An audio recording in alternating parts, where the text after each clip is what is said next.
Règles horrifiques pour un garde forestier. Après mon divorce, je n'avais plus rien. Je voulais recommencer à zéro.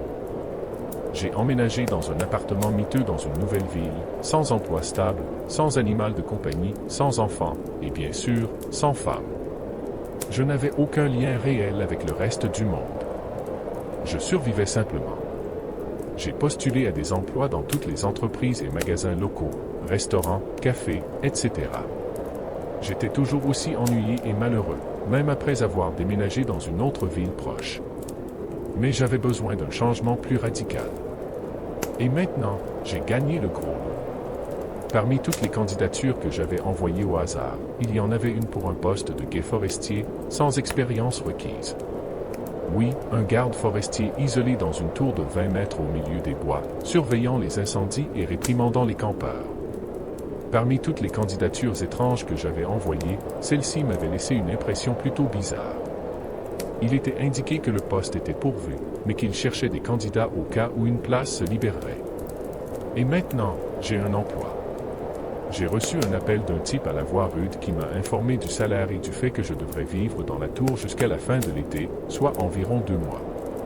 Il a également dit que je devais commencer immédiatement, me donner des directions pour m'y rendre et organiser le travail pour le lendemain si j'acceptais. Pourquoi refuser? Ce serait un nouveau départ. Après avoir garé ma voiture au point le plus proche, j'ai marché jusqu'à la tour. Il était un peu plus de 8 heures du matin, et Marc, le type qui m'avait appelé, m'avait dit que la marche jusqu'à la tour de guet prendrait environ 4 heures. J'ai donc commencé tout de suite, prévoyant de déjeuner là-bas. Marc m'avait assuré que cette nouvelle maison était bien approvisionnée en conserve et que je pouvais communiquer par radio avec la tour la plus proche, où je recevrais des informations détaillées sur le fonctionnement des choses dans la forêt. L'air était plus frais, même pour un matin d'été, mais j'étais excité par la randonnée, car cette forêt était réputée pour sa beauté et son atmosphère paisible, quelque chose que je désirais depuis longtemps. Je suis arrivé à la tour un peu après 13 heures. La randonnée avait été éprouvante, mais facile à suivre grâce aux panneaux indicateurs et aux sentiers bien tracés.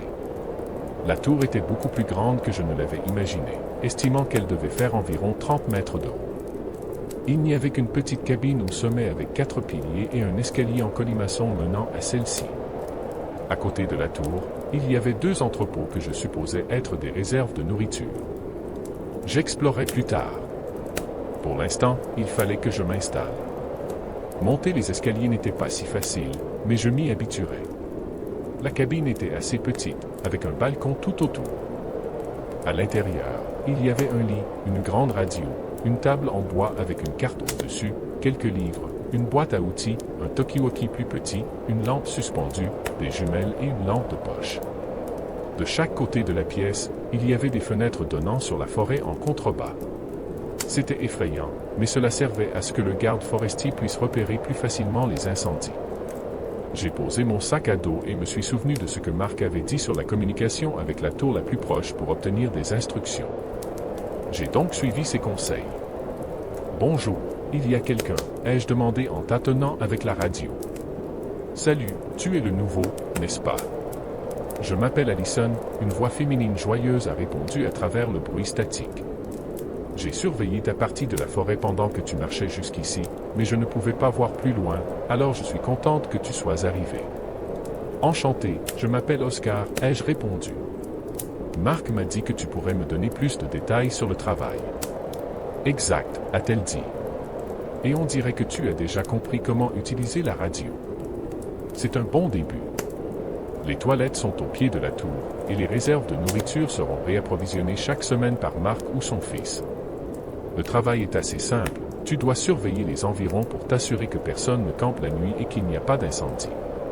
Allison a continué. En plus, tu dois t'assurer que les sentiers sont dégagés, et tout est noté dans le manuel sur la table. Lis-le. Merci, Allison, je vais le lire tout de suite et je te recontacterai si j'ai d'autres questions, ai-je répondu avec enthousiasme. Elle a coupé la radio sans autre réponse. C'était plutôt agréable. J'ai attrapé le manuel et les feuilleté. En gros, il contenait tout ce qu'Allison venait de me dire, mais avec des termes longs et compliqués. Je l'étudierai attentivement pour m'assurer de bien faire mon travail. En feuilletant jusqu'au milieu du manuel, un morceau de papier est tombé. C'était une feuille quadrillée avec une écriture bleue désordonnée. Les règles pour éviter la femme qui rit. 1. Si vous voyez une femme dans les bois avec un sourire fou sur son visage, ne vous approchez pas et n'attirez pas son attention. Retournez à votre tour. 2. Si une voix parle à la radio et que ce n'est pas la tour la plus proche, ne répondez pas, peu importe ce que vous entendez. 3. Si vous entendez une femme pleurer entre 1h et 4h du matin, ignorez-la. 4. La nuit, gardez toujours la lampe suspendue allumée quand vous dormez. Si elle commence à clignoter, allumez la lumière principale jusqu'au matin. Si la lampe suspendue s'éteint avant que vous n'ayez pu allumer la lumière principale, cachez-vous sous le lit jusqu'au matin. 5. La nuit, si vous entendez des pas courir dans l'escalier, allumez la lumière principale jusqu'au matin. Si vous ne le faites pas avant qu'elle n'atteigne le sommet, il sera trop tard. 6. Si vous vous réveillez et voyez une silhouette vous regarder fixement à travers la fenêtre, cachez-vous sous la couverture et retenez votre respiration. Elle entrera dans la pièce, et vous sentirez son souffle juste au-dessus de vous, comme si elle flottait à côté. Ne respirez pas. Cela ne durera que quelques secondes. Quand vous sentirez qu'elle est partie, allumez la lumière principale jusqu'au matin. 7. Si vous entendez des grattements, que ce soit dans la pièce ou près des toilettes, éteignez tous les appareils de communication et cachez-vous sous la couverture jusqu'à ce que les grattements s'arrêtent. 8. Si vous enquêtez sur un feu de camp la nuit et entendez une femme crier, retournez à la tour aussi vite que possible.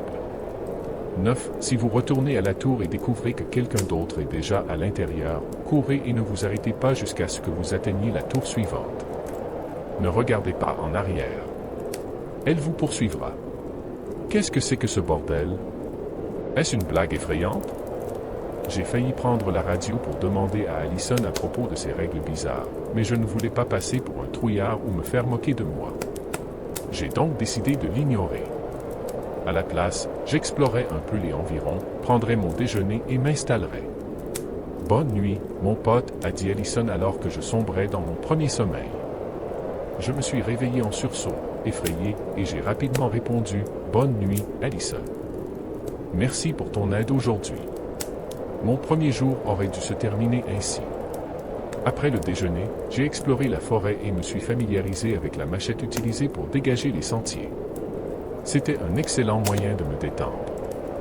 J'ai également lu certaines des règles de la forêt et d'autres responsabilités liées au travail. Allison m'a contacté de temps en temps pour vérifier, mais je n'ai jamais mentionné les règles étranges. Maintenant, j'étais complètement réveillé, plus du tout somnolent comme avant. C'était probablement dû à la peur que j'avais ressentie à cause de la radio qu'elle avait utilisée pour me souhaiter bonne nuit. Je me suis levé du lit et j'ai regardé autour de moi, observant la vaste forêt. Il faisait sombre et effrayant, mais dans le cadre du travail, l'obscurité était considérée comme une bonne chose, car il n'y avait pas d'incendie.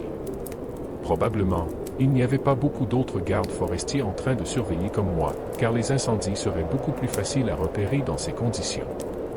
Mais ce qui importait, c'est que je ne savais pas quoi faire si je repérais un incendie. J'allais retourner au lit quand j'ai entendu un grattement étrange. C'était probablement un animal en train de fouiller dans les réserves de nourriture, grattant pour essayer d'entrer. Fatigué après ma première journée, j'ai tendu la main pour éteindre la lumière, et au même moment, les grattements sont devenus plus rapides, comme si quelque chose les excitait. J'ai retiré ma main de l'interrupteur, et les grattements ont ralenti. C'était étrange, et ce qui était encore plus étrange, c'est que les grattements semblaient suivre un rythme, rapide puis lent, méthodique. Soudain, le talkie-walkie et la radio ont commencé à émettre un bruit aigu. Qu'est-ce que c'était que ce bordel? J'ai sauté du lit, éteint le talkie-walkie, puis me suis précipité vers la grande radio. En tâtonnant, j'ai aperçu la liste des règles que j'avais jetées sur la table plus tôt. Je me suis souvenu qu'il y avait une règle concernant les grattements. Oh mon Dieu, je ne suis pas superstitieux, mais je ne voulais pas risquer ma vie. J'ai donc rapidement parcouru la liste. C'était la règle 7. Merde. J'ai éteint la radio et me suis glissé sous la couverture sans réfléchir. Les grattements continuaient, mais ils semblaient beaucoup plus proches, comme s'ils étaient passés d'un bruit lointain à juste à côté de la fenêtre de la cabine. Puis, quelques secondes plus tard, ils se sont affaiblis, comme si ce qui les produisait traînait doucement ses griffes sur le cadre de la fenêtre. J'étais trop effrayé pour bouger. Qu'est-ce que c'était que ce bordel? Le matin est arrivé. Apparemment, je m'étais endormi sous la couverture sans m'en rendre compte. Les grattements avaient cessé, mais je refusais toujours de sortir de sous la couverture. En y repensant, je me sentais stupide. J'étais dans les bois, entouré d'animaux sauvages, et la radio pouvait capter des fréquences étranges. Il était logique de penser que je m'étais fait peur tout seul, n'ayant jamais dormi seul dans les bois auparavant. J'étais en train de m'adapter à la vie en solitaire à 30 mètres de hauteur au milieu de la forêt. Aujourd'hui, j'allais profiter au maximum de la journée, et peut-être que les nuits suivantes seraient moins mouvementées. Je ne pouvais pas m'empêcher de penser au grattement de la nuit dernière. Qu'est-ce que c'était? Était-ce juste un animal? Putain, j'espérais que oui. J'essayais aussi de ne pas trop m'inquiéter de cette liste, mais c'était difficile. Je l'avais gardée avec moi au cas où, même si c'était un peu ridicule. C'était probablement une blague cruelle, et dès le deuxième jour, j'étais déjà victime d'une farce. Mon esprit était en ébullition, mais de toute façon, je faisais ma ronde, marchant le long des sentiers et des chemins dans ma zone, m'assurant que personne ne campait. Il commençait à faire nuit, alors j'ai pensé que je devais retourner à la tour, mais avant de pouvoir le faire, j'ai repéré une tente au loin. C'était ma première véritable mission, dire à ces gens qu'ils devaient ranger leurs affaires et partir immédiatement, car cette zone était réservée à la randonnée. Je me suis rapidement dirigé vers la clairière, où il ne restait qu'une tente jaune et rouge et un feu de camp éteint. « Bonjour » ai-je appelé de loin. « Vous ne pouvez pas camper ici. » Silence. Aucune réponse. Je me suis approché, me dirigeant vers les cendres au cas où quelque chose jaillirait de la tente pour m'attaquer. « Bonjour, il y a quelqu'un. » Toujours rien, et c'est à ce moment-là que j'ai commencé à me sentir mal à l'aise. Quelque chose n'allait pas. Je ne pouvais pas l'expliquer, mais c'était très étrange. Étant donné la situation, quelqu'un avait dû monter cette tente. Ils étaient peut-être aux toilettes ou quelque chose comme ça, mais il commençait à faire nuit, ce qui me rendait nerveux. Attendez, il y avait une règle qui mentionnait cela. J'ai immédiatement sorti la liste de ma poche et l'ai parcourue. Effectivement, c'était la règle 8. Si vous enquêtez sur un feu de camp et entendez une femme crier, retournez à la tour aussi vite que possible. D'accord, il n'y avait pas de cri, donc tout allait probablement bien. C'était juste un campement vide. Il n'y avait même pas de feu. Je contacterai Allison par Talkie-Walkie. Allison, j'ai un campement sans feu et sans personne. Que dois-je faire? Où est-il? A répondu Allison immédiatement. Je lui ai donné mes coordonnées après avoir consulté la carte. J'ai dû utiliser ma lampe de poche car il faisait nuit. Je vois, c'est à la limite de ma zone. Je vais y aller tout de suite. Retourne à ta tour, d'accord, a répondu Allison. Tu es sûr? Ai-je demandé. Bien sûr, mais fais attention, a-t-elle répondu. D'accord, elle était une employée de longue date, et je n'étais là que depuis un jour, alors je l'appellerai pour lui demander des nouvelles une fois de retour à la tour. Environ 30 minutes plus tard, alors que je rentrais, j'ai remarqué un sentier dégagé qui menait hors des arbres. C'était bizarre. Je ne me souvenais pas l'avoir vu sur la carte, mais je ne l'avais probablement pas bien observé lors de ma ronde ce matin. Cependant, il faisait nuit, alors j'ai décidé de revenir vérifier le lendemain. Assis à mon bureau, fixant les règles, je n'avais toujours pas demandé à Allison ce qui s'était passé plus tôt et je ne voulais pas le faire à moins que quelque chose d'autre ne se produise. Rien de spécial ne s'était passé aujourd'hui. J'avais juste trouvé un campement vide. Pas de cris de femme comme les règles l'avaient averti. Après être resté assis pendant 20 minutes, la radio a craché et la voix d'Allison a retenti. « Oscar, j'ai réglé le problème du campeur. Il a dit qu'il était allé aux toilettes au loin et ne savait pas que le camping n'était pas autorisé ici, a-t-elle expliqué. Il est maintenant de retour à sa voiture. Tout va bien. Merci, bonne nuit, ai-je répondu, me sentant mal de l'avoir fait venir pour régler ça à ma place. Cette nuit-là, il n'y a eu aucun problème. Une nuit tranquille. J'avais passé la matinée à manger beaucoup. Je suppose que mon corps avait besoin de nourriture après toute cette marche. Regarder la forêt et se baigner dans la lumière du soleil depuis la tour m'avait un peu détendu. Il était temps de faire ma ronde en fin d'après-midi chaque jour pour m'assurer que personne ne restait, mais d'abord, je voulais examiner ce sentier étrange qui n'était pas sur la carte. Je suis arrivé assez rapidement, car cette section du sentier était proche de ma cabine, et il semblait bien entretenu, comme les sentiers principaux. J'ai marché le long de celui-ci sans trop d'attente. Bien qu'il y ait une légère descente, ce n'était pas trop difficile. Après environ 5 minutes de marche, j'ai pensé avoir vu la fin du sentier, et c'était tout. Le sentier ne menait nulle part. Il s'enfonçait simplement dans un mur d'arbres. J'allais faire demi-tour quand j'ai remarqué un mouchoir rouge enroulé autour d'une branche à proximité. C'était un peu intéressant. Je me suis approché, et dès que je suis arrivé assez près, un autre mouchoir est apparu sur une branche derrière, puis un autre encore derrière celui-ci. Oh mon Dieu, j'allais devenir un idiot qui tombe dans le piège d'un tueur en série en suivant ces mouchoirs, n'est-ce pas? Et comme pour me prouver que je n'étais pas un lâche, je les ai suivis. J'ai traversé 5 mouchoirs identiques, tous d'un rouge pâle, sans inscription ni message, et j'étais sur le point d'en trouver un 6e.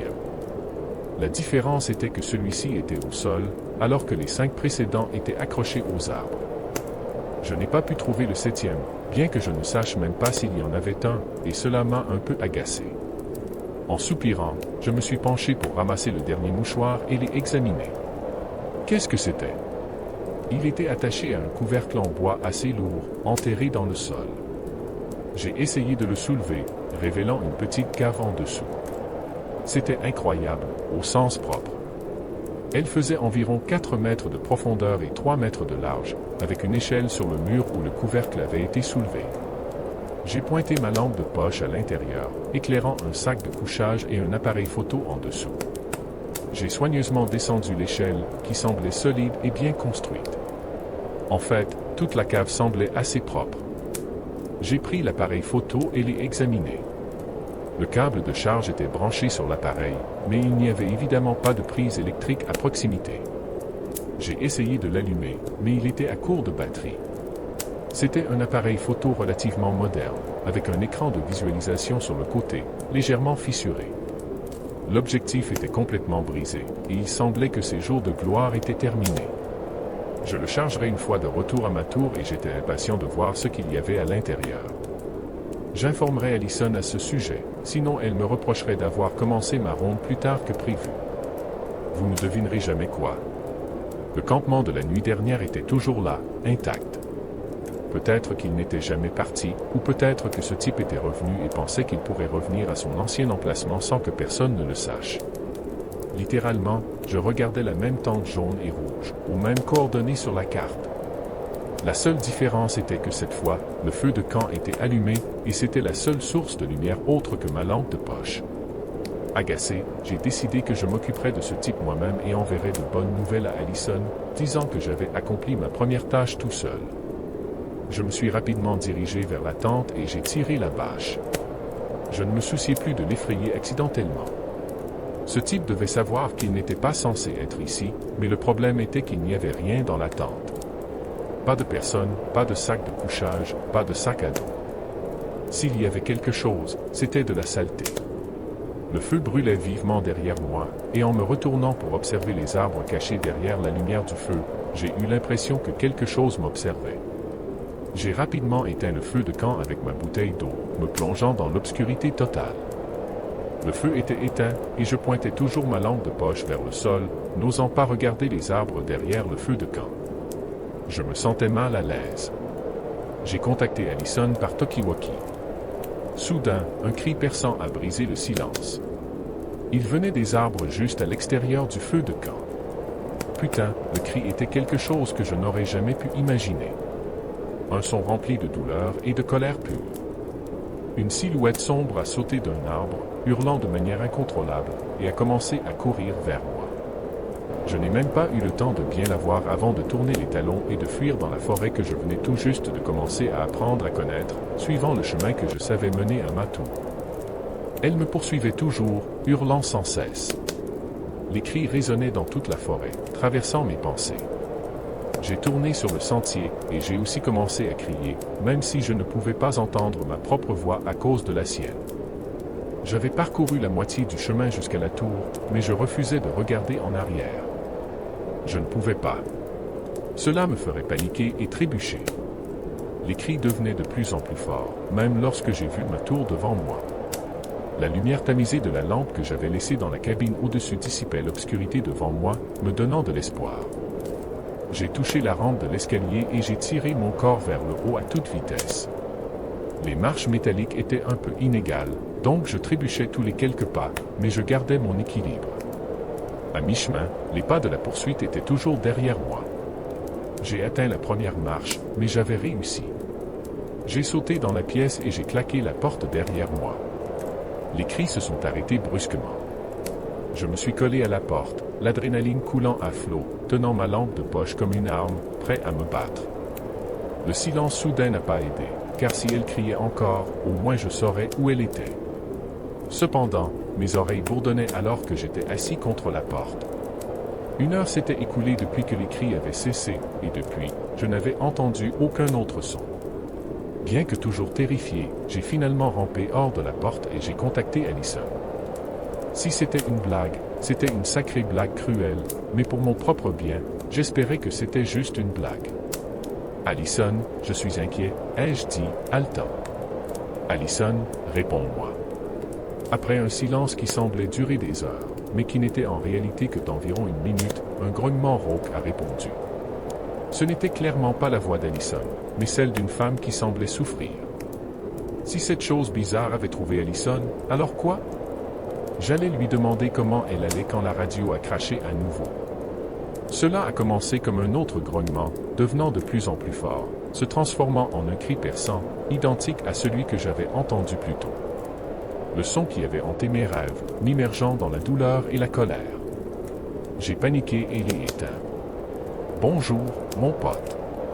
Tu as bien dormi cette nuit » a gazouillé Allison le lendemain matin. « Allison » ai-je répondu, fatigué par le manque de sommeil. « C'est quoi cette liste de merde ?»« De quelle liste tu parles » a répondu Allison par la radio. J'ai rapidement expliqué tout ce qui s'était passé, de la découverte de la liste au grattement, puis à la poursuite par une folle. Allison a soupiré, comme si elle allait devoir répéter tout ça. Ça s'est déjà produit. En fait, ça arrive à tous ceux qui prennent le poste de la tour de guet, a expliqué Allison. Je ne savais plus quoi croire. Au début, je pensais que les gens devenaient fous à cause de l'isolement. Je veux dire, je n'avais jamais rien vécu de bizarre auparavant. Mais après Harvey, c'est ton tour. Et seulement 2 jours. Harvey, ai-je demandé. Qui est Harvey? Harvey est ton prédécesseur à ce poste. Il a vécu dans cette tour pendant plus d'1 an, sans jamais prendre un jour de congé, a continué Allison. Harvey était un type solide, habile de ses mains, toujours dévoué à son travail, mais vers la fin, je ne pouvais plus le contacter. Je pense que Harvey passait ses nuits à l'extérieur de sa tour, bien que je ne sache pas où il allait ces derniers jours. Qu'est-ce que tu veux dire par « derniers jours » ai-je demandé. Eh bien, Harvey a disparu. Mark pense qu'il a abandonné son travail, car sa tour était vide quand nous sommes allés vérifier.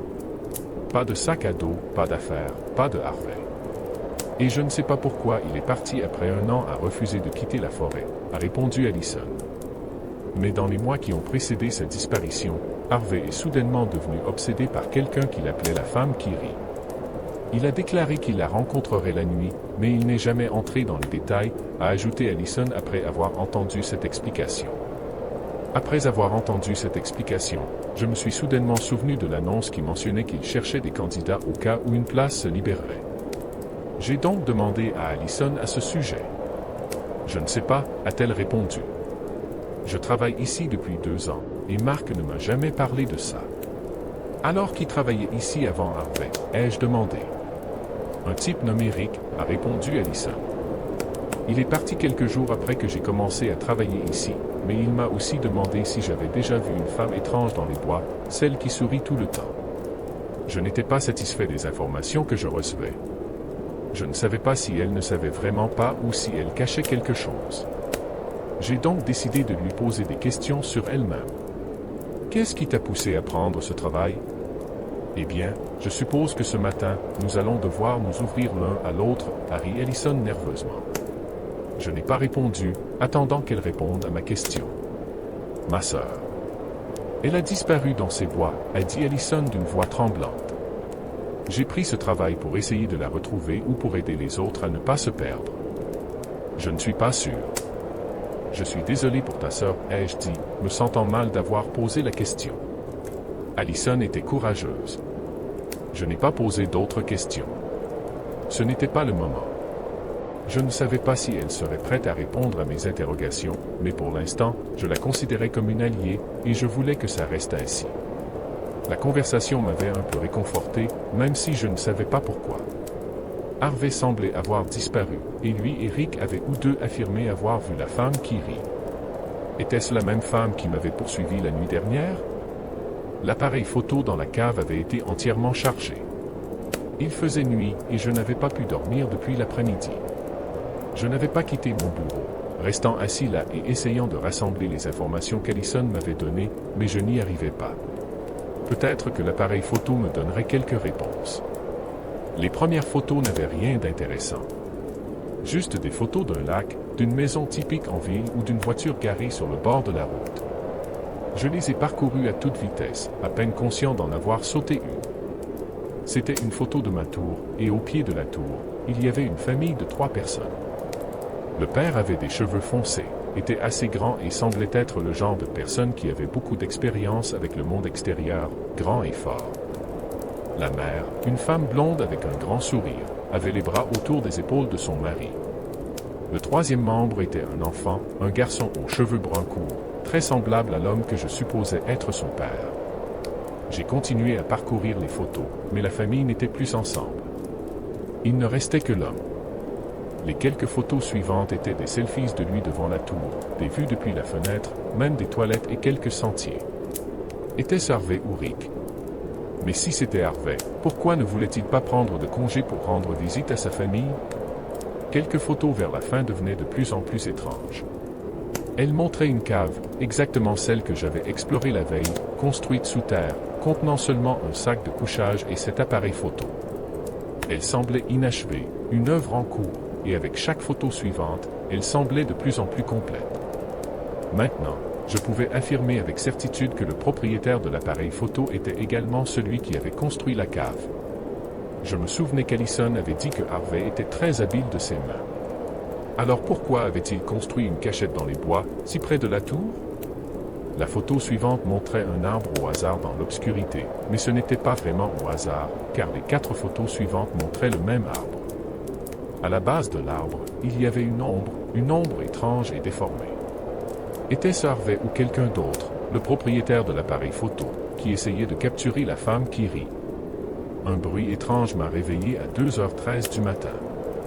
Après avoir repris mes esprits, je n'ai plus rien entendu, mais quelque chose m'avait certainement réveillé, car j'étais trop fatigué après la nuit précédente pour me réveiller tout seul. Quelques secondes plus tard, un cri aigu a retenti, semblant venir d'une femme. Bien que ce ne soit pas exactement ça, je me suis levé d'un bond dans mon lit, écoutant les pleurs longs et tristes. Je me souvenais de cette règle: si vous entendez une femme pleurer entre 1h et 4h du matin, ignorez-la. Je le savais, mais je ne pouvais pas l'ignorer. C'était trop triste et déchirant. Une partie de moi voulait l'aider, une autre voulait enquêter et trouver des réponses. Aucune partie de mon esprit ne voulait l'ignorer. Mon esprit avait complètement perdu le contrôle. Aussi silencieusement que possible, j'ai enfilé mes vêtements, pris ma lampe de poche et mon talkie-walkie, et j'ai ouvert la porte de la cabine. Je suis descendu prudemment les escaliers, éclairant mes pieds pour m'assurer de ne pas trébucher. Les pleurs venaient de profondément dans les bois, à l'extérieur du sentier. J'ai donc marché avec précaution vers le bosquet d'arbres. Les pleurs étaient douloureux et tristes, comparables aux sanglots d'une mère ayant perdu son enfant, pleurant dans le désespoir, perdant une partie de son âme avec chaque sanglot de douleur. J'ai éteint ma lampe de poche pour éviter d'être repéré, car les pleurs semblaient se rapprocher. Je me suis accroupi, me déplaçant d'un buisson à l'autre, d'un arbre à l'autre.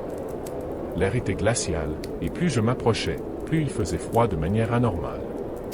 Je me suis caché derrière un arbre, espionnant la femme assise au pied d'un arbre au loin, le visage enfoui dans ses mains, pleurant de manière incontrôlable. Elle avait des cheveux noirs et très longs, tombant jusqu'au sol. Bien que je ne puisse pas bien voir, il faisait assez clair pour déterminer qu'elle portait une longue robe, apparemment propre et intacte, mais ses bras n'avaient vraiment pas l'air bien. Ils étaient tordus comme s'ils étaient cassés, les coudes pliés vers l'arrière, les os saillant sous la peau des 2 bras, bien qu'ils ne percent pas encore. Ses ongles étaient longs et pointus. Dans l'ensemble, son corps semblait n'avoir presque plus de chair, la peau recouvrant les os, littéralement. Sa peau pâle brillait dans l'obscurité, enveloppant ses clavicules, mettant en valeur sa silhouette squelettique. Puis, un bruit statique a soudainement retenti sur le talkie-walkie, pendant une seconde, me faisant sursauter. J'ai regardé en bas pour l'éteindre, et en faisant cela, j'ai réalisé que les pleurs avaient cessé. Merde. Elle avait dû l'entendre. Lentement, j'ai levé les yeux. Elle était toujours assise là, mais cette fois, elle me regardait fixement. Ses yeux enfoncés avec des pupilles noires. Il semblait sans vie, et le blanc de ses yeux contrastait fortement avec les pupilles noires. Ses sourcils étaient levés, sa bouche formant un sourire anormalement large, s'étirant jusqu'à ses oreilles, révélant des dents pourries. Le sourire était terrifiant, trop sombre. De plus, des larmes coulaient encore sur son visage, mouillant ses joues pointues et tombant sur son cou mince. En plus de ne plus pleurer, elle semblait extrêmement excitée. Je voulais vraiment fuir, mais je ne pouvais pas détacher mes yeux d'elle. Mon esprit ne pouvait pas convaincre mon corps de bouger. Je suis resté assis là, la fixant pendant environ une demi-minute, et la femme n'a toujours pas bougé. Ses yeux étaient toujours verrouillés sur les miens, son sourire devenant de plus en plus malveillant. Puis elle a commencé à bouger. Le premier mouvement était rapide et décisif.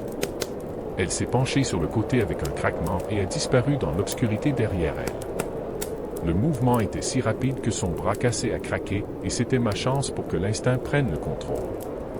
Je me suis levé et j'ai couru, courant aussi vite que possible sans regarder en arrière. J'esquivais rapidement les arbres, mais je heurtais des branches, mais je ne devais pas trébucher. Pourquoi ne me poursuivait-elle pas? Mais cela n'avait plus d'importance, car la tour était là. J'ai grimpé les escaliers en titubant, je suis entré dans la pièce et j'ai claqué la porte derrière moi. Il n'y avait aucun bruit à l'extérieur, et depuis la fenêtre de la tour de guet, j'ai regardé autour du pied de la tour, scrutant la vaste forêt, mais je n'ai rien vu d'inhabituel. Je suis monté sur le lit et me suis glissé sous la couverture, mes mains tremblantes.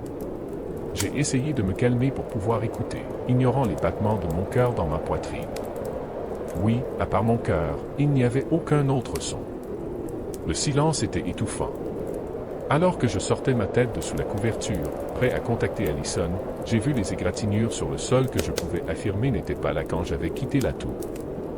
Les égratignures que j'avais dû manquer en me précipitant dans la pièce. Elles ressemblaient à des griffes d'un animal sauvage. Ces marques s'étendaient de la porte de la pièce jusqu'au pied du lit. Maintenant, je comprenais pourquoi je ne l'avais pas vue à l'extérieur. Parce qu'elle était déjà dans la pièce avant moi. Elle était sous le lit. J'étais paralysé. Je savais qu'elle était là, je pouvais le sentir, mais que devais-je faire maintenant? Mon esprit tournait en rond, me souvenant des règles, et il y en avait 2 qui s'appliquaient, mais je ne savais pas laquelle suivre. Règle 6. Si vous vous réveillez et voyez une silhouette vous regarder fixement à travers la fenêtre, cachez-vous sous la couverture et retenez votre respiration. Elle entrera dans la pièce, et vous sentirez son souffle juste au-dessus de vous, comme si elle flottait à côté. Ne respirez pas. Cela ne durera que quelques secondes.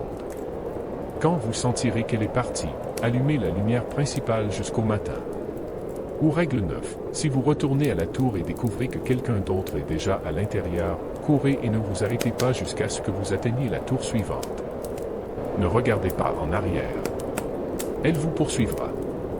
Devais-je me cacher sous la couverture jusqu'à ce qu'elle parte, comme dans la règle 6, ou devais-je courir parce qu'elle était déjà dans ma tour, comme dans la règle 9? Si mon hypothèse était correcte, elle était déjà là avant que je n'entre, donc c'était la règle 9, n'est-ce pas? Les premiers sons doux ont commencé, comme si quelqu'un essayait de bouger lentement sans briser le silence. Une seconde plus tard, un craquement accompagné d'un gémissement étouffé m'a rappelé son bras cassé. Avec cela, un grattement léger a déplacé le bas de la couverture, à peine perceptible et ne durant qu'une seconde. Puis un deuxième tirage, un peu plus fort que le premier. J'ai choisi la règle 9. Avec une explosion de vitesse, j'ai sauté du lit et me suis précipité vers la porte, gardant mes yeux fixés droit devant moi, sans regarder en arrière comme la règle l'avait averti. Heureusement, je n'avais pas enlevé mes chaussures en montant sur le lit. J'étais à mi-chemin de la tour quand j'ai entendu un bruit fort au-dessus de moi.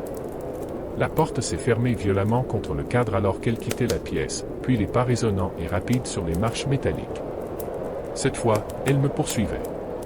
Je courais sur le sentier, avec le bruit de la terre et de l'herbe derrière moi. Elle avait atteint le bas des escaliers. La règle disait clairement que je devais atteindre la tour de guet la plus proche, mais dans cette panique, je ne me souvenais plus du chemin pour atteindre la tour d'Allison. Avec seulement quelques regards sur la carte auparavant et n'ayant jamais été là-bas, je ne pouvais penser à rien d'autre qu'à la cave souterraine. Heureusement, elle était assez proche. Je me suis laissé tomber sur l'échelle et j'ai fermé le couvercle au-dessus de moi.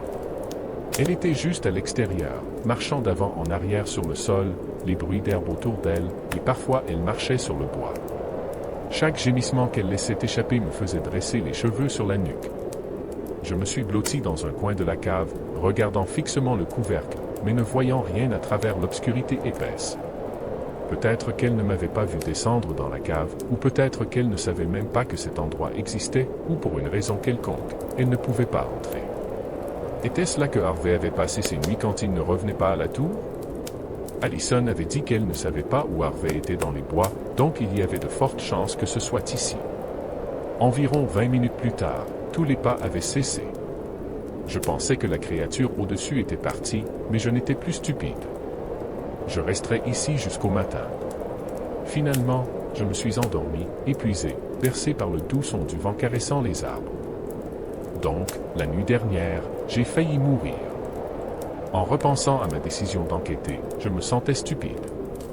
Je ne savais pas si c'était à cause du manque de sommeil ou si ces pleurs avaient un pouvoir hypnotique, mais je me suis juré de ne plus prendre de telles décisions. Je suivrais strictement les règles. Il faisait jour, j'étais toujours dans la cave. J'ai finalement trouvé le courage de soulever le couvercle et de regarder autour de moi. J'ai été ébloui par la lumière du soleil après avoir été dans l'obscurité pendant un moment. Tout semblait sûr. Prudemment, je suis sorti et j'ai marché jusqu'à ma tour. J'étais à mi-chemin de l'escalier quand soudain une voix derrière moi m'a presque fait tomber. « Bonjour » a appelé une jeune femme au pied de la tour. Elle semblait tout à fait normale. Elle avait des cheveux bruns, portait des lunettes et avait un grand sac à dos sur l'épaule. Elle m'a souri. « Désolé, je ne voulais pas te faire peur. Je m'appelle Samantha, mais tu peux m'appeler Sam. » Je suis resté immobile, fixant la jeune femme, mon cœur battant la chamade dans ma poitrine. « Je suis la fille de Mark » a-t-elle expliqué. « Je suis ici pour t'apporter plus de nourriture. » Allison m'avait dit que chaque semaine, Mark ou son fils viendraient avec de la nourriture, mais elle n'avait jamais mentionné une fille. « Oh, salut » ai-je répondu, ma voix tremblante. « Je m'appelle Oscar. »« Tu vas bien? » « Tu as l'air pâle » a-t-elle demandé, toujours souriante. « Oui, tu m'as fait sursauter, c'est tout » ai-je répondu en essayant de sourire faiblement. « Mais je pensais que c'était Mark ou son fils qui faisait ça, pas toi. »« C'est normal » a répondu Sam, « je viens juste de commencer à aider mon père récemment. En fait, tu es mon premier arrêt aujourd'hui. Enchanté de te rencontrer, Oscar. » Il commençait à faire nuit, et j'avais décidé que j'allais découvrir ce qui se passait dans ces bois. Ne vous méprenez pas, j'étais toujours terrifié, mais je ne prendrais plus de décisions contraires aux règles. Selon ma réflexion, je pouvais le faire moi-même. Pour l'instant, je ne savais pas si je devais faire confiance à Sam, mais j'allais essayer. Juste avant d'aller dormir, j'ai contacté Allison par radio pour lui demander une chose. « Allison, est-ce que Mark a une fille? » « Salut, Oscar » a-t-elle répondu après environ une minute. « Je ne sais pas. Je n'ai rencontré que son fils. »« Pourquoi? »« Non, rien. Je me demandais juste, ai-je répondu. »« Tu vas bien, Oscar? Tu as des problèmes là-bas? »« Je vais bien, Allison. »« Bonne nuit. » Toujours effrayé, mais je savais ce que je devais faire. Ces règles étaient ma ligne de vie. Elle me garderait en vie. Je suis resté allongé sur le lit pendant environ 30 minutes quand les grattements ont commencé, exactement comme la première nuit. La règle 7 disait, si vous entendez des grattements, que ce soit dans la pièce ou près des toilettes, éteignez tous les appareils de communication et cachez-vous sous la couverture jusqu'à ce que les grattements s'arrêtent.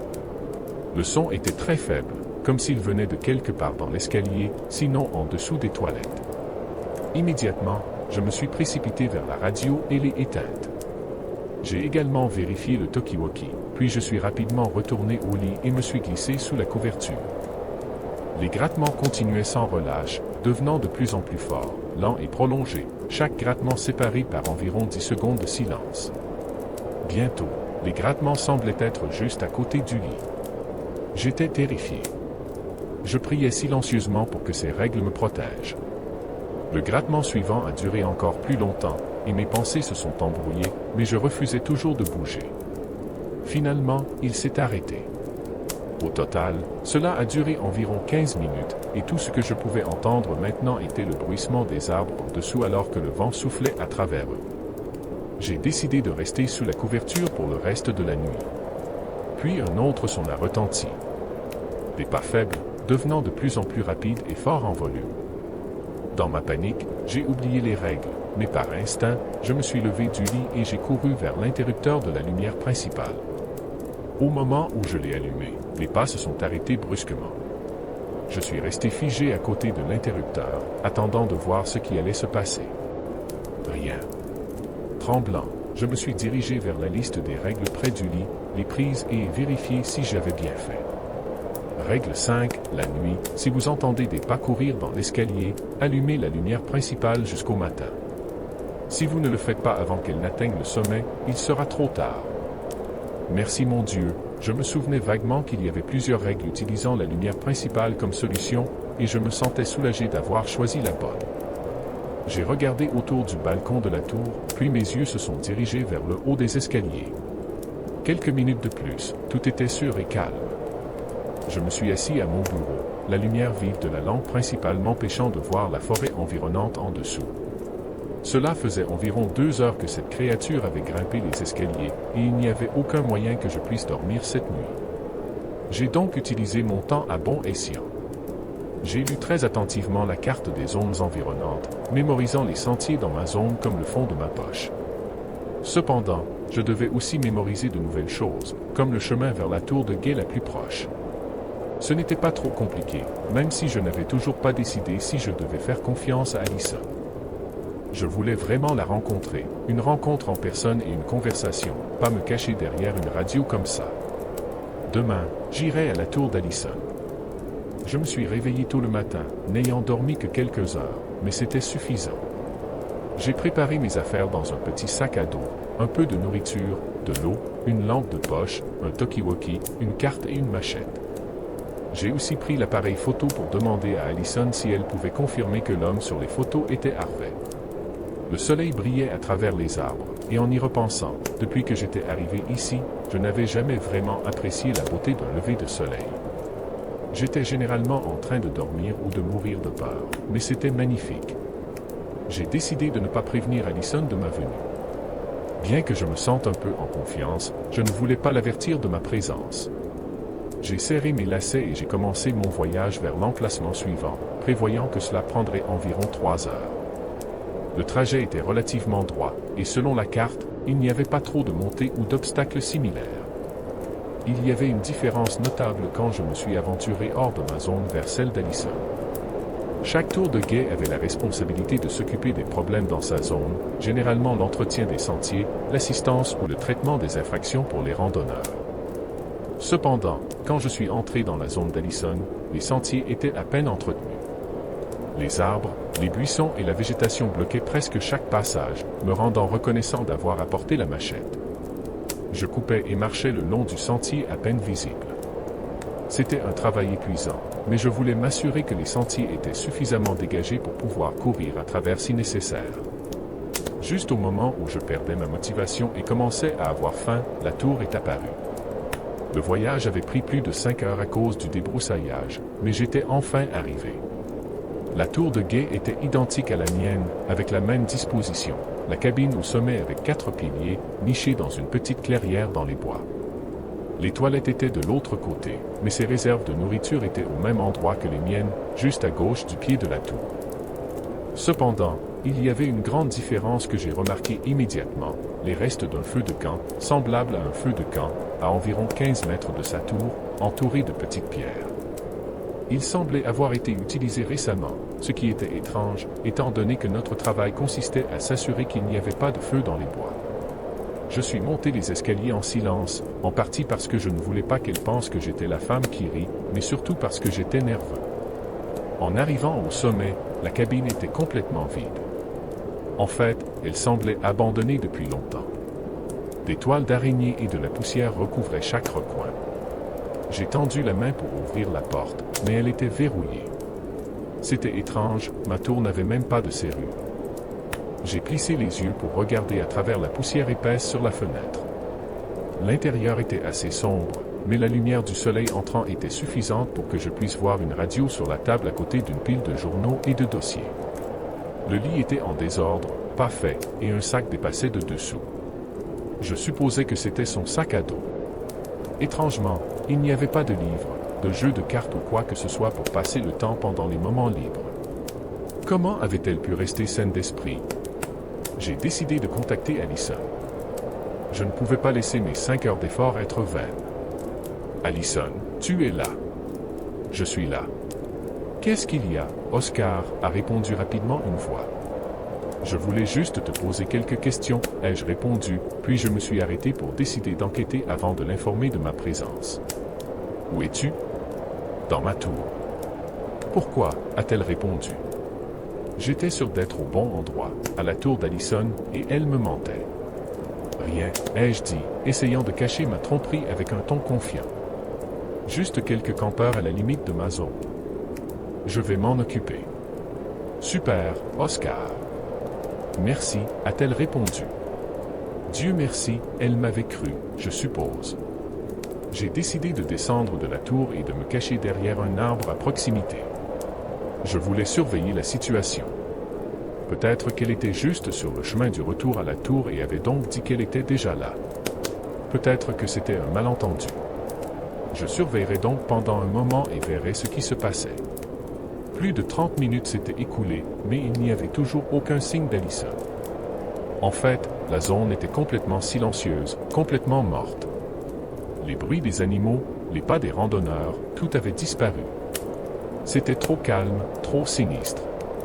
Pendant que j'attendais, je m'étais dit que si elle ne revenait pas bientôt, je pénétrerais dans la tour. Je ne savais pas si c'était illégal, mais juridiquement, c'était la propriété de l'employeur. Eh bien, en y pensant, je serais certainement condamné à une amende si elle me surprenait et décidait de porter plainte. Mais je devais enquêter. Je devais savoir le plus tôt possible avant la nuit. J'ai frappé la porte avec le côté plat de la machette, juste au-dessus de la poignée. Le bruit fort a brisé le silence étrange, suivi du grincement de la porte qui s'ouvrait, me gelant sur place pendant une seconde. Lentement, je suis entré, la poussière volant partout, et j'ai essayé de ne pas tousser. Je devais être silencieux, je devais enquêter rapidement. L'air à l'intérieur était assez froid, beaucoup plus froid que la température extérieure, bizarrement. Je me suis dirigé vers la pile de journaux et de dossiers, et le titre du premier journal m'a glacé le sang. Sœur randonneuse disparue dans les bois. C'était ces bois. La fille disparue, était-ce la sœur d'Allison? Mais elle m'avait dit qu'elle avait une sœur disparue, et elle était l'autre, n'est-ce pas? Cela n'avait aucun sens. J'ai donc continué à parcourir rapidement les autres journaux. La plupart ne parlaient que de la disparition, rien de spécial, jusqu'à ce que je tombe sur un article indiquant que la sœur cadette avait été retrouvée après 3 semaines de disparition. L'article précisait que l'une des 2 sœurs avait été retrouvée vivante et en bonne santé, mais que l'autre était toujours introuvable. Dans une interview avec la presse, la sœur cadette avait dit qu'elle s'était perdue en se perdant dans les bois. Allison n'avait jamais mentionné qu'elle s'était également perdue. Si c'était l'histoire d'Allison, était-ce trop personnel pour elle, ou me mentait-elle? J'ai tourné mon attention vers les dossiers. À l'intérieur se trouvait une feuille de papier intitulée « Oscar ». Qu'est-ce que c'était que ça? En dessous, il y avait des informations me concernant. En fait, je lui avais parlé pendant nos moments libres de mon divorce et de la raison pour laquelle j'avais pris ce travail. Tous ces détails étaient là. En plus, la feuille indiquait mon âge et mon apparence. C'était étrange qu'elle l'ait écrit pour ne pas oublier, peut-être pour paraître amicale. Mais attendez, comment savait-elle à quoi je ressemblais? Nous ne nous étions jamais rencontrés, et je ne m'étais jamais décrit. Comment Allison pouvait-elle savoir? Dérouté, j'ai tourné mon attention vers le sac sous le lit. C'était un grand sac à dos bleu foncé, contenant des vêtements pour hommes, des t-shirts, des pantalons de randonnée, un imperméable. J'ai continué à fouiller, trouvant un marteau, puis une clé. Rien d'inhabituel, mais l'article suivant que j'ai sorti était une paire de lunettes de soleil avec les initiales RS gravées sur le côté. Ce n'était certainement pas le nom d'Allison, mais alors à qui appartenait-elle? J'ai plongé ma main au fond du sac à dos, touchant un petit objet métallique. En le sortant, c'était un couteau de poche. L'extérieur était magnifique, sans logo d'aucune marque, probablement fait maison. La poignée avait une bordure dorée avec des motifs argentés et noirs en forme de vague. Une petite inscription en relief était gravée sur le bord de la poignée, « À mon amour pour Harvey ». Pourquoi avait-elle le couteau de Harvey? Et tout ce matériel, étaient-ce les affaires de Harvey après sa disparition? Je devais partir. Je ne me sentais pas en sécurité, et je n'emporterais rien, sinon Allison saurait que j'étais là. Alors que j'allais me lever pour partir, une voix familière a murmuré derrière moi. La voix d'Allison. Tu sais, tout ce qu'elle voulait, c'était te faire rire. Je me suis retourné brusquement. Une femme se tenait entre moi et la porte. Elle était un peu plus petite que moi, avec des cheveux blonds emmêlés, non lavés, tombant à tous les angles. En ce qui concerne les vêtements, elle portait un pantalon de randonnée marron clair, sale et jauni, et une chemise à carreaux rouge clair, apparemment usée, froissée, crasseuse, avec une déchirure sur la manche. Le visage d'Allison n'avait rien d'anormal, ou du moins, il ressemblait à celui d'une personne. Ses yeux bleus vifs contrastaient fortement avec son environnement. Elle avait l'air de ne pas avoir dormi depuis des semaines. Ses yeux fous criaient la folie, me regardant de manière sauvage, les bras pendant à ses côtés. Son corps frêle était l'image typique de la malnutrition, un corps abandonné. « Allison, ai-je bégayé. Qu'est-ce que tu veux dire? » « Elle voulait juste te faire rire, a répondu Allison, toujours me fixant avec ce regard. « D'accord, Allison. »« Qu'est-ce qui se passe? » ai-je dit, essayant de paraître aussi confiant que possible. « Tu vas bien. » Allison a avancé vers le lit, et je me suis déplacé autour de la pièce pendant qu'elle faisait cela. Maintenant, j'étais près de la porte. Un bon début. Elle s'est assise sur le lit, les yeux baissés vers le sol poussiéreux. Une larme a coulé sur son visage. Une femme brisée. « Nous nous sommes perdus, » a dit Allison en avalant sa salive. Mais seulement moi j'ai été sauvé. Ma sœur ne l'a pas été. Je ne pouvais pas leur dire ce que j'avais fait, mais c'était terrible, et maintenant? La voix d'Allison s'est éteinte. « Qu'est-ce que tu as fait? » ai-je demandé, prêt à sortir mon couteau à tout moment. Nous nous sommes perdus depuis longtemps, et ma sœur disait toujours que tout irait bien, a dit Allison. Il nous trouverait. Mais il n'y avait personne, et nous avions tellement faim. Elle était toujours positive, toujours souriante, mais la nourriture. Nous avons essayé, mais personne ne savait chasser ou faire des pièges. Rien ne fonctionnait. Crois-moi, Oscar, j'ai vraiment essayé, a dit Allison, la voix tendue. D'accord, Allison. Je te crois. Mais qu'est-ce qui s'est passé? La femme a levé les yeux vers moi, puis a continué. Elle souriait toujours comme ça quand je l'ai poussée dans le ravin. J'avais tellement faim, Oscar. Elle est morte comme elle a vécu, toujours souriante. Mon estomac s'est retourné. La femme assise devant moi avait tué sa propre sœur. J'avais entendu dire que la faim pouvait faire perdre leur humanité aux gens, qu'elle vous forcerait à faire n'importe quoi pour de la nourriture, mais après avoir poussé sa sœur, je ne pouvais pas le faire. Allison m'a regardé à nouveau, des larmes coulant de ses yeux affolés. Et le lendemain, ils m'ont trouvé. Mon cœur a manqué un battement. Il l'avait trouvée un jour seulement après qu'elle ait tué sa sœur de ses propres mains. Dans la peur qui m'envahissait, un peu d'empathie est apparu. Un moment décisif qui a façonné sa vie pour toujours, et pourquoi? Pour rien. Et puis elle m'a trouvé, a murmuré Allison, une autre larme coulant sur sa joue. Qui t'a trouvé? Ai-je demandé, espérant que ce n'était pas la personne à laquelle je pensais. J'avais les sangs glacés. Ma sœur. Elle souriait toujours. Elle avait toujours faim, a murmuré Allison. Elle se venge de moi. Elle se venge de vous tous. Je me suis levé, reculant hors de la pièce, ne quittant pas Allison des yeux. « Qu'est-ce que j'ai à voir avec ça ?» ai-je demandé. « Parce que c'est la faute de vous tous, » a crié Allison. « Parce que vous, salauds, n'avez pas pu la trouver. C'était votre travail. Au lieu de ça, elle m'a trouvé, et je ne la perdrai plus jamais. » Allison a commencé à avancer lentement vers moi. « Allison, je ne travaillais même pas ici à l'époque, » ai-je crié, paniqué. « Allison, je peux t'aider. Je peux te sortir d'ici. » Elle a de plus en plus faim et ne sera jamais rassasiée. « Il n'y a pas d'échappatoire, a-t-elle dit. » Quand elle a dit ça, j'ai compris pourquoi les bois autour étaient si silencieux. Harvey avait même trouvé 10 règles, et finalement, sa sœur l'avait tue. Les règles que même moi je n'aurais jamais pu imaginer. Pour la première fois, Allison a commencé à sourire. « Oscar, elle a tellement faim. » Elle s'est précipitée sur moi avec un cri perçant, les bras grands ouverts, mais son corps frêle a été facilement maîtrisé. Je l'ai repoussée sur le côté, et avec un mouvement rapide, je l'ai poussée hors de la pièce. Allison a trébuché, son pied a glissé de la rambarde, et elle a basculé par-dessus le balcon de la tour. Tout s'est passé si vite que je suis tombé lourdement sur le sol après la lutte, principalement à cause du choc. Puis j'ai entendu le bruit de son corps heurtant quelque chose en tombant, probablement les barres transversales, suivi d'un bruit sourd quand elle a touché le sol en dessous. Il n'y a eu aucun cri, aucun gémissement. Mon Dieu, venais-je de tuer quelqu'un? Chancelant, je me suis levé et j'ai couru vers le bas des escaliers, espérant qu'elle n'était pas encore morte.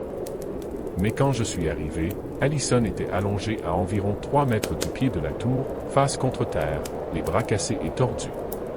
Une flaque de sang rouge foncé s'écoulait de sa tête, trempant le sol en dessous. Elle ne bougeait pas. J'ai couru jusqu'à ma tour, ne m'arrêtant qu'un moment quand j'étais trop épuisé. J'arriverai avant la nuit. Putain, j'allais sortir de ces bois. Allison était devenue folle et m'avait attaqué, donc c'était de la légitime défense, mais il y avait encore une chose qui me troublait. Harvey avait trouvé 10 règles, mais sur la feuille dans ma tour, il n'y en avait que 9. Quelle était la 10e règle? Au moins, cela expliquait pourquoi Harvey avait pu survivre si longtemps. Et le pauvre homme avant lui, Rick, que je soupçonnais d'être le propriétaire des lunettes de soleil dans la tour d'Allison, n'avait survécu qu'une semaine. 9 règles. 9 façons dont la femme qui rit pouvait vous atteindre et comment l'éviter. Je n'allais pas rester pour découvrir la 10e règle. Je sortirais de ces bois. Je courais toujours, et il semblait que quelque chose me suivait. Il faisait presque nuit, et ma tour de guet était très proche. Le trajet jusqu'à la voiture était encore trop long, tout comme j'étais trop fatigué et ne voulais pas continuer à errer dans les bois, car je ne pourrais certainement pas atteindre la voiture avant la nuit. J'ai donc décidé de dormir dans la cave souterraine. Je pensais que c'était là que Harvey avait dormi quand il n'était pas dans la tour, et si c'était le cas, cette cave était la clé de sa survie si longue. Elle m'avait même sauvé une fois dans le passé. Je courais jusqu'à la tour, prendrais mon sac à dos, puis descendrais dans la cave. J'étais sur le point de m'évanouir à cause de la déshydratation, donc j'avais besoin de plus d'eau, qui se trouvait aussi dans ma tour. Alors que je rassemblais frénétiquement mes affaires, un son soudain m'a fait m'arrêter. Il était très faible, facile à manquer, mais je l'avais entendu. J'ai retenu mon souffle et arrêté tout mouvement, écoutant pour voir ce que c'était. Il était lent et désagréable. Des grattements. Putain, elle savait. Elle savait que j'essayais de partir. Je suis resté immobile, espérant que les grattements s'arrêteraient, sachant que sinon, je serais obligé de suivre les règles. Je me suis tourné vers la radio, regardant par la fenêtre vers les bois en dessous. Un visage pâle me regardait. Toujours les cheveux noirs en désordre tombant sur sa tête. Toujours le sourire tordu et malveillant sur son visage. Toujours la peau pâle se détachant de l'obscurité environnante. Je ne voyais aucune autre partie de son corps, juste un visage émergeant de l'obscurité noire. Elle me regardait, les yeux excités, verrouillés sur les miens. Je resterais ici une dernière nuit, et elle ferait tout pour m'attraper. J'ai détourné les yeux de la fenêtre, éteint rapidement la radio avant de me glisser sous la couverture. Ce qu'Allison m'avait dit résonnait encore dans ma tête. Elle a tellement faim. Les grattements se sont arrêtés dès que je me suis glissé sous la couverture. Je pouvais vraiment sentir sa fin dans l'air, flottant vaguement au-dessus de la tour, se concentrant sur moi. J'ai sorti ma tête de sous la couverture quand j'étais sûr que les grattements avaient cessé.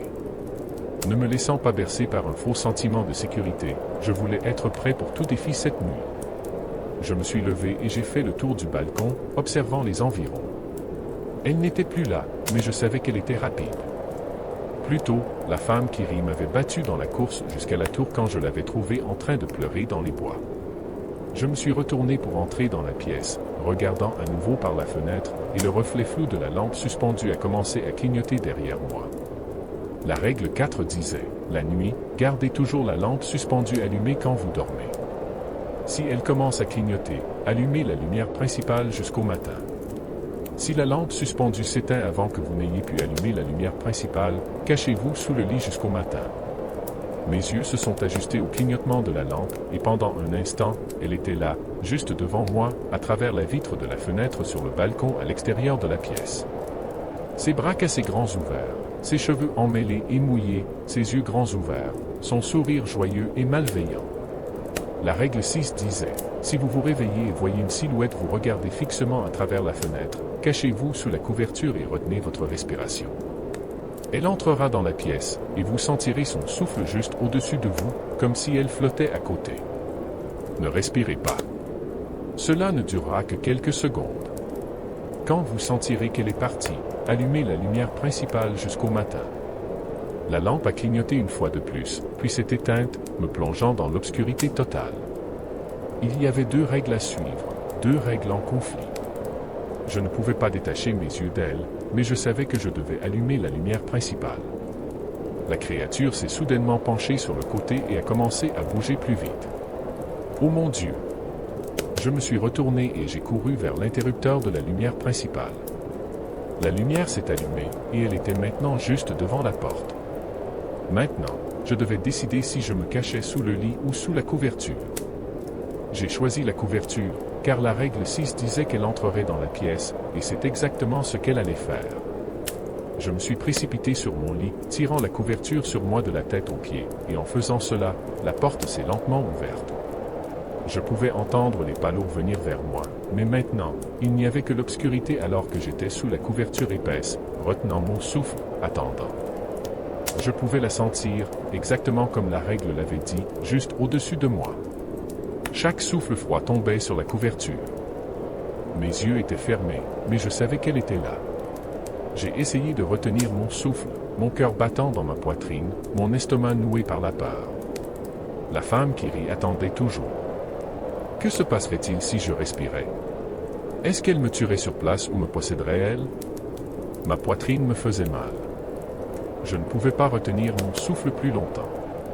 Elle devait certainement le sentir, que je luttais avec mes poumons. Le souffle frustré de la créature devenait de plus en plus agité. Ses cheveux tombaient, me touchant à travers la couverture. Putain, la règle disait que cela ne durait que quelques secondes, mais maintenant, cela faisait près de 2 minutes. Je ne pouvais plus tenir. Je devais respirer, et c'était fini. Ma bouche s'ouvrait lentement. J'ai tenu encore 3 ou 4 secondes de plus, le plus longtemps possible physiquement, avant de tousser et de halter. Mais elle était partie. Il n'y avait plus de souffle froid, plus de présence. J'étais à nouveau seul. J'ai retiré la couverture. La porte de la pièce était grande ouverte, se balançant dans le vent froid de la nuit.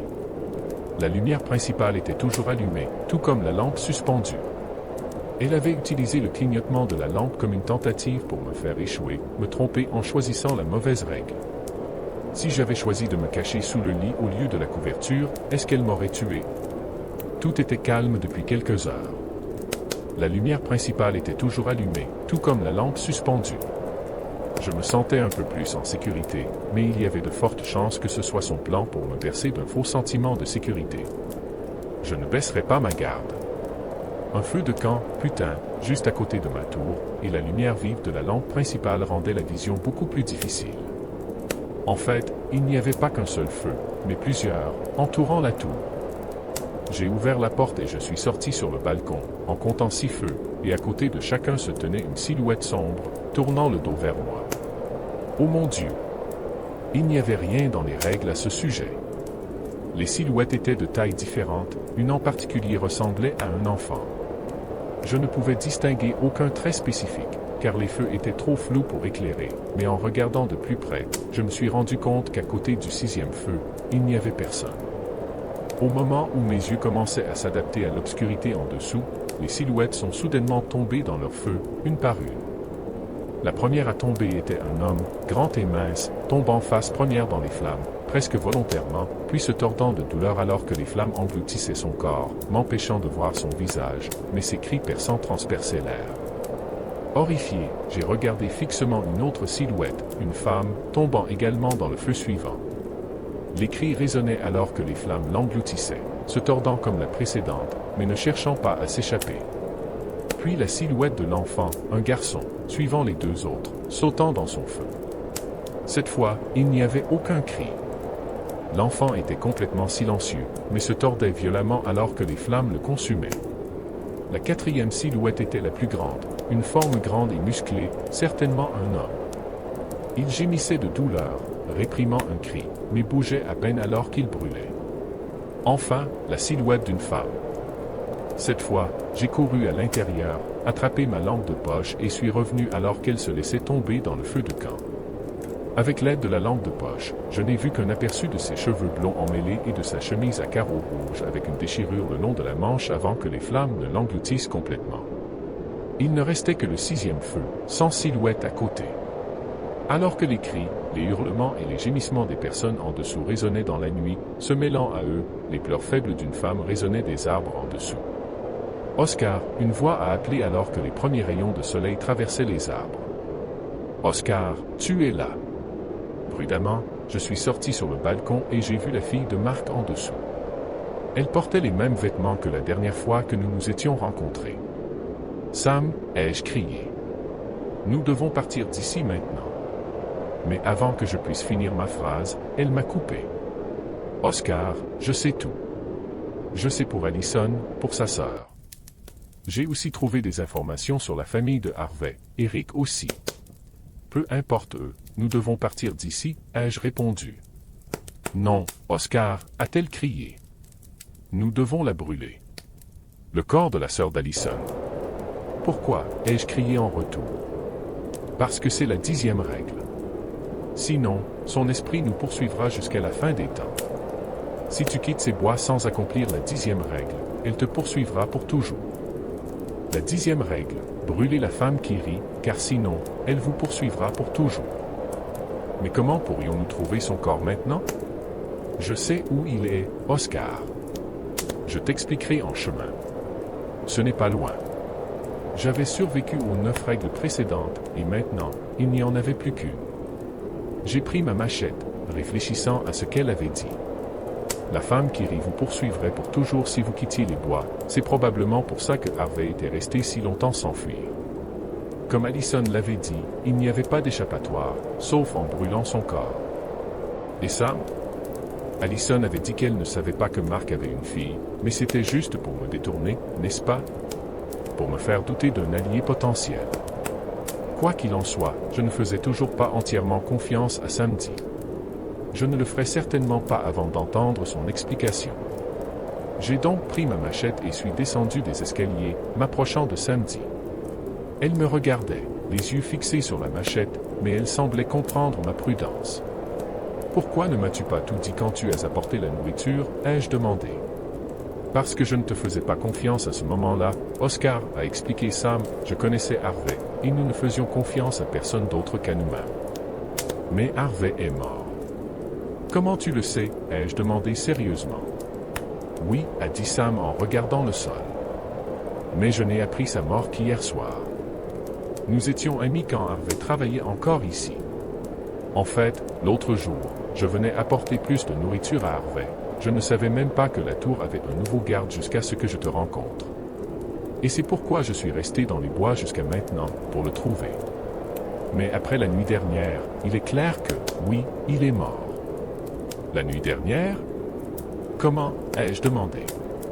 La femme qui rit semble se concentrer sur une victime à la fois.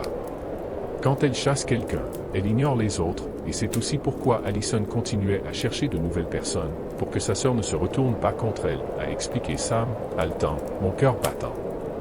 La nuit dernière, je suis sorti chercher Harvey, mais j'ai trouvé plusieurs feux autour de ta tour et 5 silhouettes tombant dedans. Ces gens avaient été emmenés par elle. L'une de ces personnes était Harvey, ainsi que 2 autres et sa famille. Tu sais pourquoi le 6e feu n'avait personne? Parce que c'était pour toi. Et je l'ai entendu pleurer pour t'attirer dehors, mais c'est toi qui as tué Allison, pas la femme qui rit. Tu l'as poussée par-dessus la rambarde quand Allison a essayé de t'attaquer. Alors pourquoi était-elle dans les 5 feux la nuit dernière, ai-je demandé, tremblant, ne voulant pas crier que j'étais un meurtrier.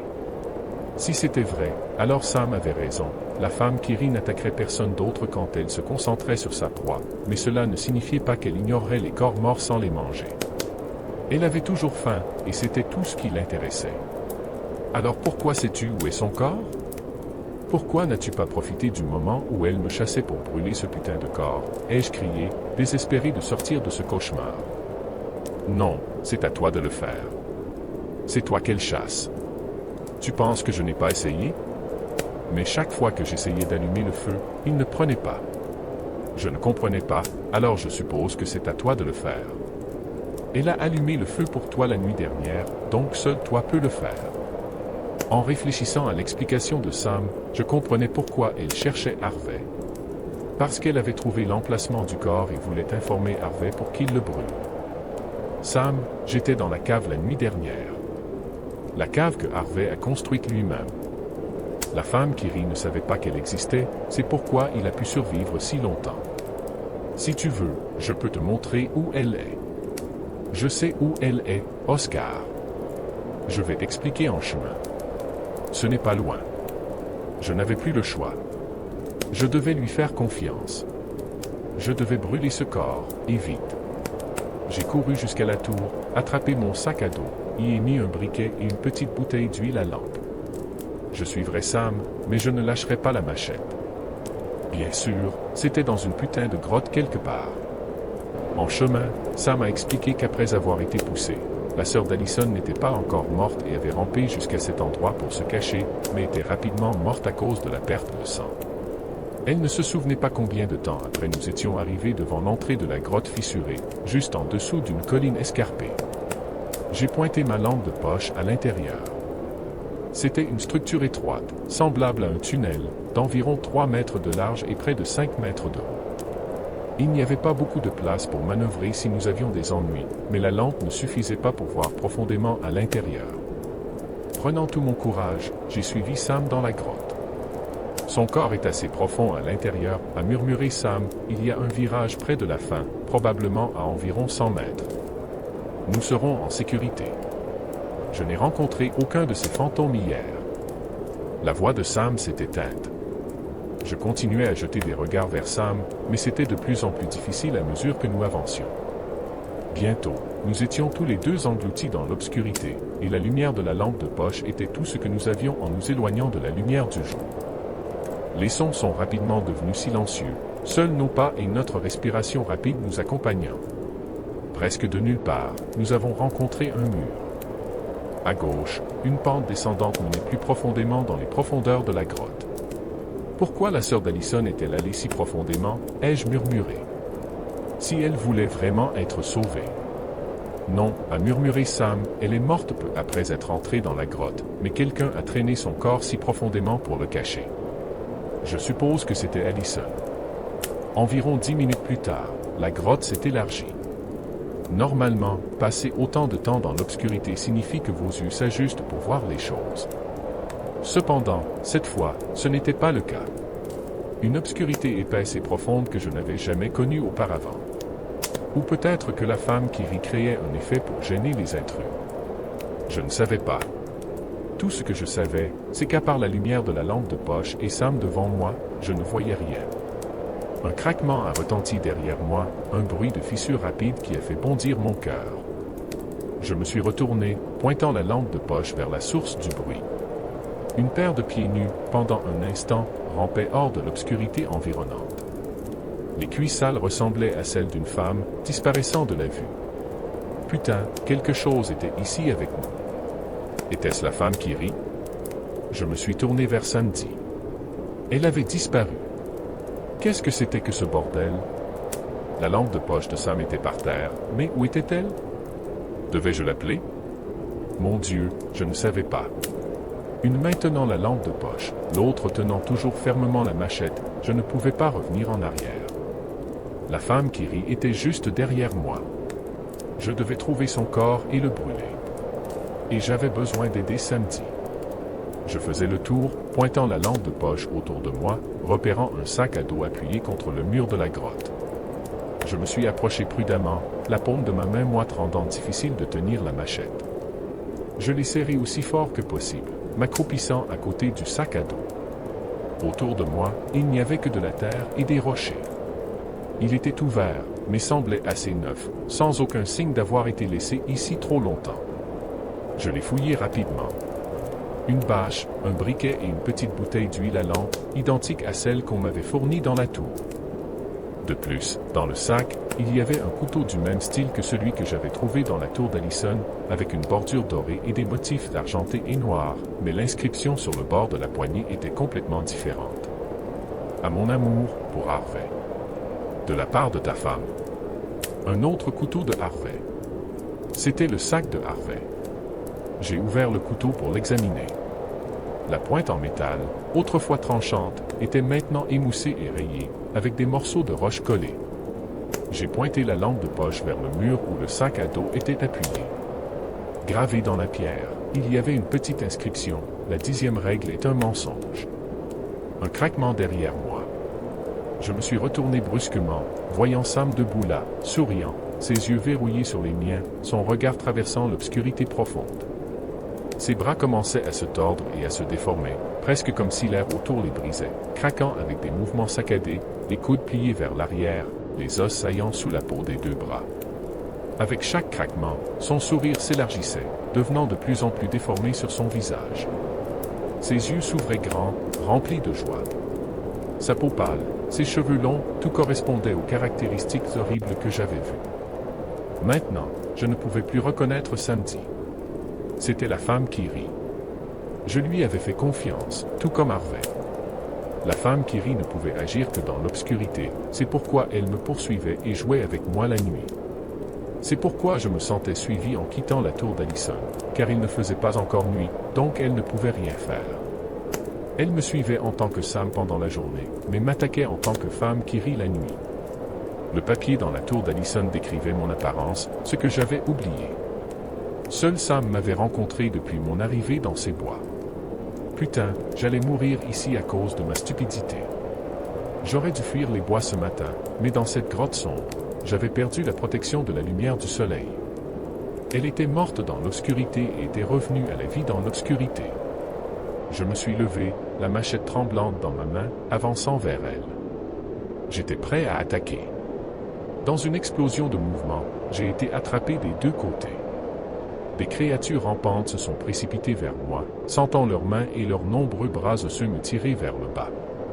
5 corps sont apparus alors que je luttais contre leur emprise. J'étais complètement submergé. La lampe de poche est tombée de ma main et éclairait maintenant vers moi, me permettant de voir les visages de mes attaquants. Harvey, sa femme, son enfant, un homme grand que je supposais être Rick, et Allison. Ils me maintenaient fermement, les os pointus des bras cassés d'Allison s'enfonçant dans ma chair. Tous souriaient. Le visage de Sam a brièvement traversé l'obscurité alors qu'elle se précipitait vers moi, mordant ma poitrine. Maintenant, il y avait un nouveau garde dans ma tour. Il avait un chien, et sa famille venait souvent lui rendre visite. Nous ne quittions l'obscurité que quand elle nous le disait. Elle ne voulait pas nous perdre. Maintenant, je souriais aussi, et quand elle me disait de m'immoler, je le ferais. J'écris cette lettre pour vous avertir. Ne venez pas me chercher ici. Ce sera la dernière fois que je vous parlerai. Je lui appartiens maintenant, et elle ne m'abandonnera jamais.